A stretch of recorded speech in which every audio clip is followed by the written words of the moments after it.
In the time when our Lord still walked this earth, he and St. Peter stopped one evening at a smith's and received free quarters.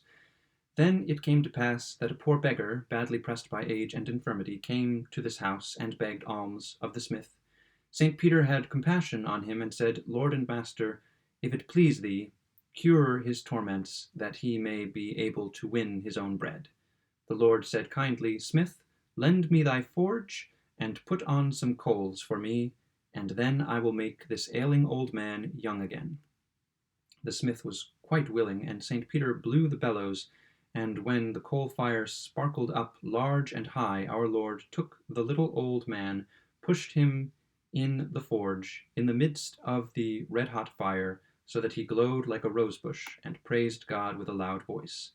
After that the Lord went to the quenching tub, put the glowing little man into it, so that the water closed over him, and after he had carefully cooled him, gave him his blessing, when behold, the little man sprang nimbly out, looking fresh, straight, healthy, and as if he were but 20.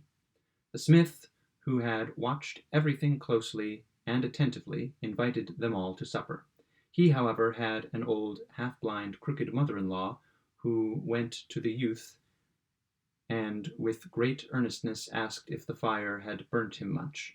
He answered that he had never felt more comfortable, and that he had sat in the red heat as if it had been a cool dew. The youth's words echoed in the ears of the old woman all night long, and early next morning, when the Lord had gone on his way again, and had heartily thanked the smith, the latter thought he might make his old mother-in-law young again, likewise, as he had watched everything so carefully, and it lay in the province of his trade. So he called to ask her if she too would like to go bounding about like a girl of 18. She said, with all my heart, as the youth has come out of it so well. So the smith made a great fire, and thrust the old woman into it, and she writhed about this way and that, and uttered terrible cries of murder. Sit still! Why art thou screaming and jumping about so? Cried he, and as he spoke he blew the bellows again until all her rags were burnt. The old woman cried without ceasing, and the smith thought to himself, I have not quite the right art, and took her out and threw her into the cooling tub. Then she screamed so loudly that the smith's wife upstairs and her daughter-in-law heard, and they both ran downstairs and saw the old woman lying in a heap in the quenching tub, howling and screaming, with her face wrinkled and shriveled, and all out of shape.